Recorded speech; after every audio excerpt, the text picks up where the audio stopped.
Let's take it back to when sneakers glowed, endorsements were bold, and LA just wasn't a city.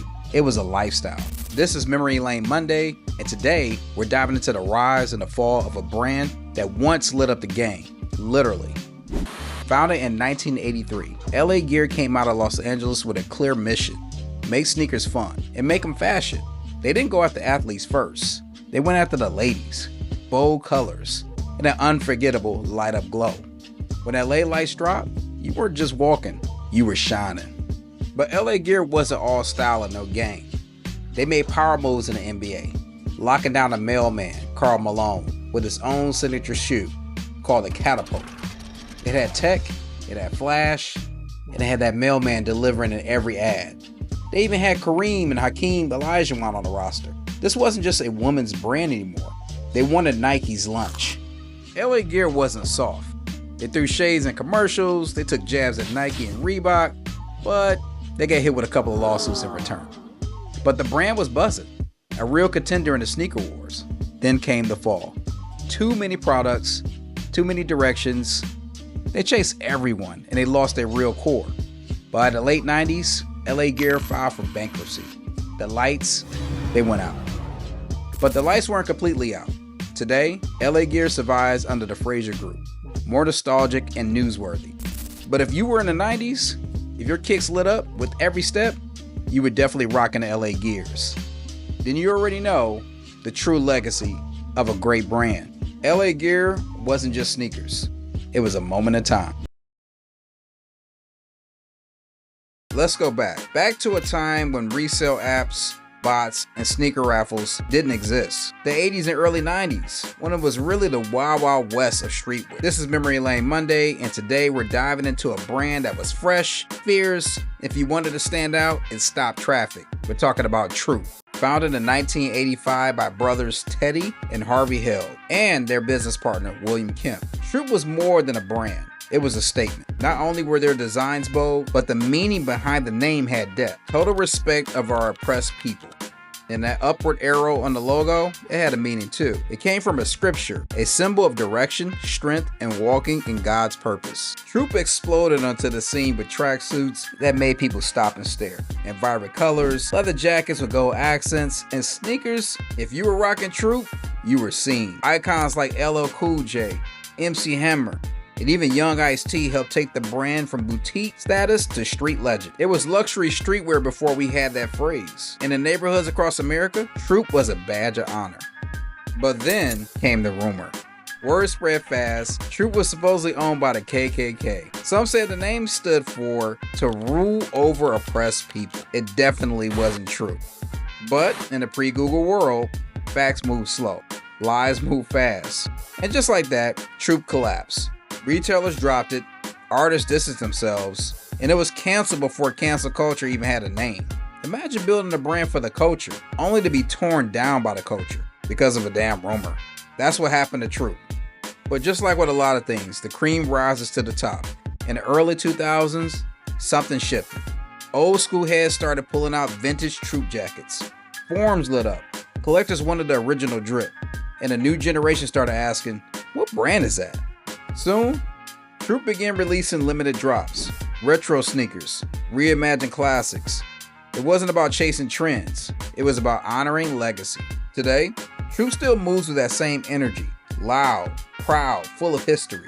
It's a brand that was misunderstood, misjudged, but never forgotten.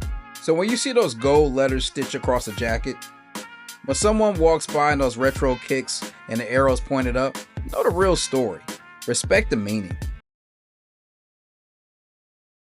This is Memory Lane Monday, and today we're lacing up with a sneaker that was bold, built to move, and designed to make heads snap and do a double take on a busy block. Yeah, we're talking about the Air Max 90.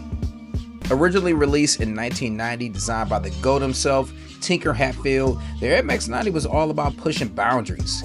It built the foundation of the Air Max 1, but it came louder, bolder, and more aggressive.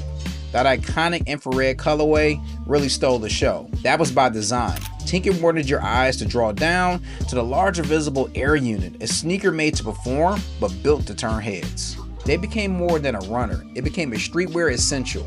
From US hip hop to the UK grime, this sneaker crossed oceans and genres. It was adapted by DJs, designers, and everyday fans who wanted comfort with culture. Over 30 years later, the Air Max 90 still holds its crown. Whether it's reimagined through collabs, flipped with wild colorways, or kept classic, the silhouette never left rotation. It's more than nostalgia, it's a blueprint for timeless style. The Air Max 90, classic then, icon now.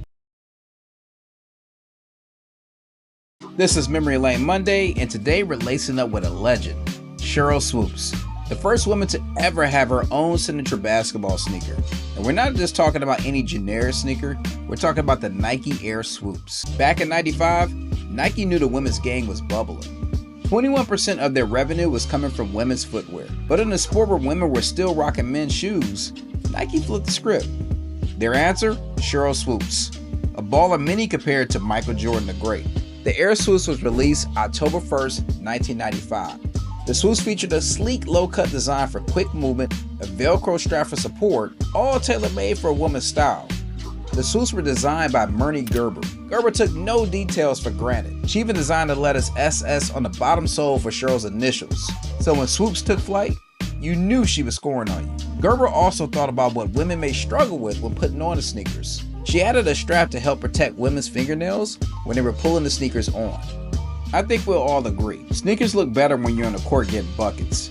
Swoopes debuted the sneakers during the 1996 Olympics. She averaged nearly 17 points a game and led the Team USA in steals, all while rocking her signature kicks on the biggest stage in the world. That same year, she made history again. She became the first woman officially signed to the newly formed WNBA. She didn't stop there. She was a 3-time WNBA MVP, 4-time WNBA champion, 3-time Olympic gold medalist.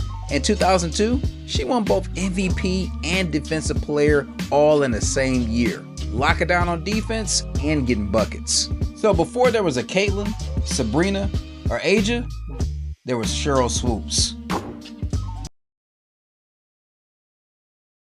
What if I told you there was a time where you could wear a jacket where you could get robbed or respected? You didn't even need to know the sport. If it had a starter logo, you were official. This is Memory Lane Monday, and today we're going to revisit the styles that raised us. We're talking about a brand that ran the 90s, Starter. Founded in 1971 by David Beckerman, Starter really changed the game. They didn't just make merch. They made movements. From team warm-ups to streetwear staples, Starter put licensed sportswear on the map. By the early 90s, Starter was untouchable. That shiny satin team logo on your back, that was your armor. If you had one, you didn't even need to speak. The drip did all the talking. Starter wasn't just in the streets, it was in movies as well, like Coming to America. Eddie Murphy in Arsenio Hall pulled at the Queens in full Starter fits. From blockbusters to block parties, Starter was everywhere. But that shine came with a few problems. People were getting jumped, and some were even killed for jackets. In some neighborhoods, having a Starter jacket just didn't make you look cool. It also made you a target. By the end of the decade, the hype faded. The market got crowded. Starter was bankrupt in 1999. The same brand that once ruled school hallways was now showing up and collecting dust in outlet stores. But legends don't die. Under new ownership, Starter is back. Classic jackets, collabs with NFL, MLB, and the NBA, all with that signature throwback feel. Still loud, still bold, and still iconic. Today, everyone rocks Travis Scott's and retros, all with tech fleeces. But if you came up in the 90s, the Starter jacket just wasn't fashion. It was the icing on the cake. So let me ask you, did you have one or did you want one? The bigger question is, are you a fan or not? But what do I know? I'm just a fan. I'm Charlie the Fan. Thanks for tuning in. Make sure you like, comment, and share with another fan.